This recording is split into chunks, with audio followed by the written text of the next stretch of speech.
এই মুহূৰ্তৰ অসমৰ প্ৰত্যেকগৰাকী জনতালৈ দিবলৈ ওলাইছো ডাঙৰ খবৰ। আজি হৈছে 19 ডিচেম্বৰ।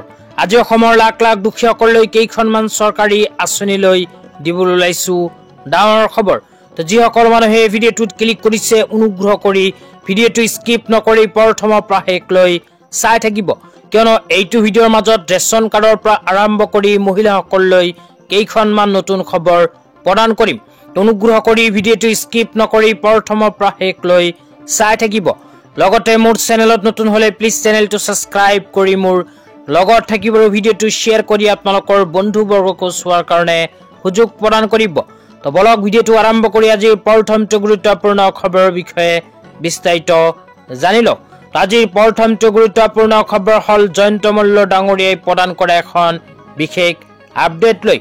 তো ইয়াতে কি লিখা আছে প্ৰথমে পঢ়ি শুনাই দিছো, তাৰ পিছত বিতংভাৱে বুজাই দিম। তো ইয়াতে লিখা আছে খাদ্য সুৰক্ষা নিশ্চিতকৰণে নতুন বিধানসভা সমষ্টিৰ ভিত্তিত আনুষ্ঠানিকভাৱে নতুন ৰেচন কাৰ্ড বিতৰণৰ প্ৰথম পৰ্যায়ৰ কাৰ্যসূচী অন্তৰ্গত আজি 39 নং নলবাৰী সমষ্টিৰ নতুনকৈ সংযোজন কৰা 3107 গৰাকী আৰু 2628 গৰাকী পুৰণি হিতাধিকাৰীক নতুনকৈ সংলগ্ন কৰি মুঠ 14461 গৰাকী হিতাধিকাৰীক আনুষ্ঠানিকভাৱে ৰেচন কাৰ্ড বিতৰণ কৰোঁ।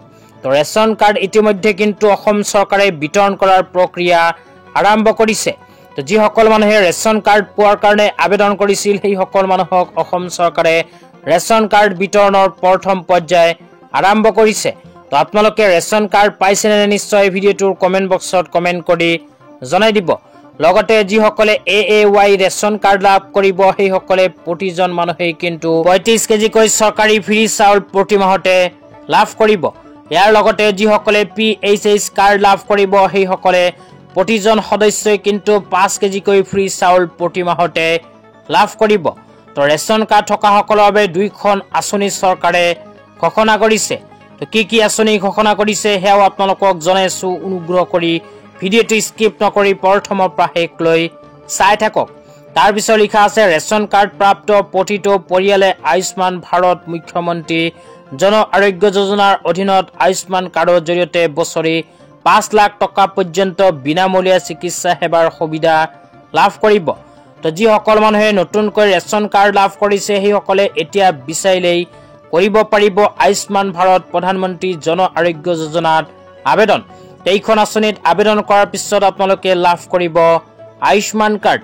তো আয়ুষ্মান কাৰ্ডৰ জৰিয়তে প্ৰতি বছৰে 5 লাখ টকা পৰ্যন্ত বিনামূলীয়া চিকিৎসা চৰকাৰৰ ফালৰ পৰা লাভ কৰিব। তো তাৰ পিছত আৰু কি লিখা আছে আপোনালোকক জনাইছো, অনুগ্ৰহ কৰি চাই থাকিব। তাৰ পিছত লিখা আছে বৰ্তমান ৰন্ধন গেছৰ সংযোজন নথকা ৰেচন কাৰ্ড প্ৰাপ্ত পৰিয়ালে প্ৰধানমন্ত্ৰী উজ্জ্বলা যোজনা PMUৰ অধীনত বিনামূলীয়া ৰন্ধন গেছৰ সংযোগ লাভ কৰিব।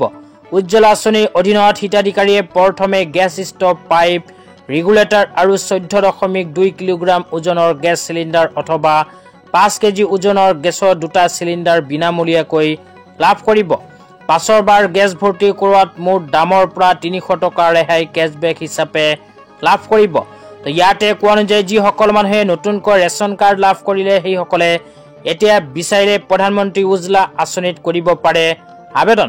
তো আপোনালোকে যদি প্ৰধানমন্ত্ৰী উজ্জ্বলা যোজনা আঁচনিত আবেদন কৰে তেন্তে চৰকাৰৰ ফালৰ পৰা লাভ কৰিব ফ্ৰীতে গেছ।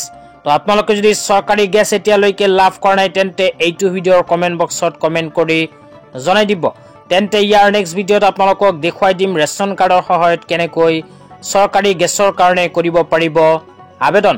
তেতিয়া আপোনালোকক দিবলৈ ওলাইছো আজি দ্বিতীয়টো খুবেই গুৰুত্বপূৰ্ণ খবৰ। তো আজি দ্বিতীয়টো গুৰুত্বপূৰ্ণ খবৰ হল শ্ৰমিকসকলৰ বাবে। তো আপোনালোকে মোবাইল স্ক্ৰীনত চাব পাৰিছে শ্ৰমিকসকলৰ বাবে চৰকাৰৰ ফালৰ পৰা এনেকৈ এখন আপডেট প্ৰদান কৰা হৈছে। তো ইয়াতে লিখা আছে অসমৰ চাহ শ্ৰমিক কৰ্মচাৰী সুৰক্ষিত ভৱিষ্যত নিৰ্মাণৰ দিশত বৃহৎ পদক্ষেপ, 30 তাৰিখ পেঞ্চনৰ দিন। তো অসম চৰকাৰে প্ৰতি মাহৰ 30 তাৰিখটো চাহ শ্ৰমিকসকলৰ পেঞ্চনৰ দিন হিচাপে ঘোষণা কৰিছে। তো প্ৰতি মাহৰ 30 তাৰিখত অসম চৰকাৰে 60,001 গৰাকী হিতাধিকাৰীক প্ৰদান কৰে পেঞ্চনৰ টকা। লগতে প্ৰতি মাহতে অসম চৰকাৰে 26.17 কোটি টকা প্ৰদান কৰে চাহ বাগিচাৰ শ্ৰমিকসকলক। তো চাহ বাগিচা শ্ৰমিকসকলে পৰিয়াল পেঞ্চন আৰু সাধাৰণ পেঞ্চন প্ৰতি মাহৰ 30 তাৰিখতে লাভ কৰে। তো আপোনালোকে যদি চাহ বাগিচা শ্ৰমিক তেন্তে এইটো ভিডিঅ'ৰ কমেন্ট বক্সত কমেন্ট কৰি জনাই দিব। লগতে আৰু জনাব যে আপোনালোকে প্ৰতি মাহৰ 30 তাৰিখে আপোনাৰ পেঞ্চনৰ টকা লাভ কৰি আছেনে নাই। তো যিসকলে এতিয়ালৈকে পেঞ্চনৰ টকা লাভ কৰা নাই সেইসকলে এইটো ভিডিঅ'ৰ কমেন্ট বক্সত কমেন্ট কৰি জনাই দিলে তেন্তে ইয়াৰ নেক্সট ভিডিঅ'ত আপোনালোকক জনাই দিম যে আপোনালোকে কেনেকৈ আৰু কেতিয়া চাহ বাগিচাৰ পেঞ্চনৰ টকা লাভ কৰিব। তেতিয়া আপোনালোকক দিবলৈ ওলাইছো আজি তৃতীয়টো খুবেই গুৰুত্বপূৰ্ণ খবৰ। অনুগ্ৰহ কৰি ভিডিঅ'টো স্কিপ নকৰি প্ৰথমৰ পৰা শেষলৈ চাই থাকিব। আজি তৃতীয়টো গুৰুত্বপূৰ্ণ খবৰ হ'ল SHG গোটৰ মহিলাসকলৰ বাবে। তো যিসকল SHG গোটৰ মহিলাসকলে লাখপতি বাইদেউ হ'বলৈ মুখ্যমন্ত্ৰী মহিলা উদ্যমিতা অভিযান আঁচনিৰ ফৰ্ম ফিল আপ কৰি জমা দিছিল সেইসকল মহিলাৰ বাবে ইতিমধ্যে অসম চৰকাৰে আৰম্ভ কৰিছে ভেৰিফিকেশ্যন। আপোনালোকে যদি এতিয়ালৈকে ভেৰিফিকেশ্যন কৰা নাই তেন্তে আপোনাৰ অঞ্চলৰ অংগনবাদী কৰ্মীসকলৰ লগত যোগাযোগ কৰক।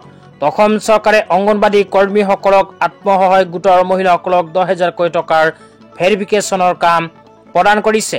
তো সেইকাৰণে আপোনালোকে অহা 21 ডিচেম্বৰ তাৰিখৰ ভিতৰতে নিজৰ ভেৰিফিকেশ্যনৰ কাম সম্পূৰ্ণ কৰিব লাগিব, কিয়নো অসম চৰকাৰে অহা 21 ডিচেম্বৰ তাৰিখটো অন্তিম দিন হিচাপে ঘোষণা কৰিছে। তো যিসকল যোগ্য SHG গোটৰ মহিলাসকলে ভেৰিফিকেশ্যন কৰিব সেইসকল মহিলাই অতি শীঘ্ৰেই নিজৰ বেংক একাউণ্টত 10,000 টকা লাভ কৰিব। অসম চৰকাৰে আত্মসহায়ক গোটৰ মহিলাসকলক 10,000 টকা প্ৰদানৰ কাম পূৰ্ণ গতিত কৰি আছে। অতি শীঘ্ৰেই কিন্তু অহা মাহৰ ভিতৰতে আত্মসহায়ক গোটৰ মহিলাই নিজৰ বেংক একাউণ্টত 10,000 টকা লাভ কৰিব। কিন্তু আপোনালোকে যদি এতিয়ালৈকে বেংক একাউণ্টৰ লগত আধাৰ কাৰ্ড লিংক কৰা নাই তেন্তে অতি সোনকালে নিজৰ বেংক ব্ৰাঞ্চত গৈ ফৰ্ম ফিল আপ কৰি আপোনাৰ বেংক একাউণ্টৰ লগত আধাৰ কাৰ্ড লিংক কৰি লওক, অন্যথা আপোনাৰ বেংক একাউণ্টত নোসোমাব SHG গোটৰ 10,000 টকা। তেতিয়া আপোনালোকক দিবলৈ ওলাইছে আজি চতুৰ্থটো খুবেই গুৰুত্বপূৰ্ণ খবৰ। আজি চতুৰ্থটো গুৰুত্বপূৰ্ণ খবৰ হ'ল অজন্তা নেওগ ডাঙৰীয়ানীয়ে প্ৰদান কৰা এখন বিশেষ আপডেট লৈ। তো ইয়াতে প্ৰথমে কি লিখা আছে সেয়া পঢ়ি শুনাই দিছো, তাৰপিছত বিতংভাৱে বুজাই দিম। তো ইয়াতে লিখা আছে প্ৰধানমন্ত্ৰী ক্ষুদ্ৰ খাদ্য সংযোজন উদ্যোগ আঁচনিৰ জৰিয়তে আত্মসহায়ক গোটসমূহক কেন্দ্ৰীয় চৰকাৰৰ 90% আৰু ৰাজ্য চৰকাৰৰ 10% পুঁজিৰ সহায়ত প্ৰদান কৰা হৈছে। এই পদক্ষেপ আমাৰ ৰাজ্যৰ আই মাতৃসকলক স্বাৱলম্বী কৰি গঢ়ি তোলাত অপৰিসীম ভূমিকা গ্ৰহণ কৰিব বুলি দৃঢ় বিশ্বাসী। তো ইয়াতে কোৱা অনুযায়ী SHG গোটৰ মহিলাসকলক প্ৰধানমন্ত্ৰী ক্ষুদ্ৰ খাদ্য সংযোজন উদ্যোগ আঁচনিৰ জৰিয়তে প্ৰদান কৰিছে ইতিমধ্যে আৰ্থিক সাহায্য। এই আৰ্থিক সাহায্যৰ 10% প্ৰদান কৰিছে অসম চৰকাৰে। তো ইয়াৰ লগত সংগতি ৰাখি ভাৰত চৰকাৰে প্ৰদান কৰিছে 90% টকা। তো আপোনালোকে প্ৰধানমন্ত্ৰী ক্ষুদ্ৰ খাদ্য সংযোজন উদ্যোগ আঁচনিৰ জৰিয়তে আৰ্থিক সাহায্য লাভ কৰিছে নে নাই এইটো ভিডিঅ'ৰ কমেন্ট বক্সত কমেন্ট কৰি জনাই দিব। আজি ইমানেই, ভিডিঅ'টো চাই কেনে পালে নিশ্চয় জনাই দিব। লগতে মোৰ চেনেলত নতুন হ'লে প্লিজ চেনেলটো ছাবস্ক্ৰাইব কৰি মোৰ লগত থাকিব। তো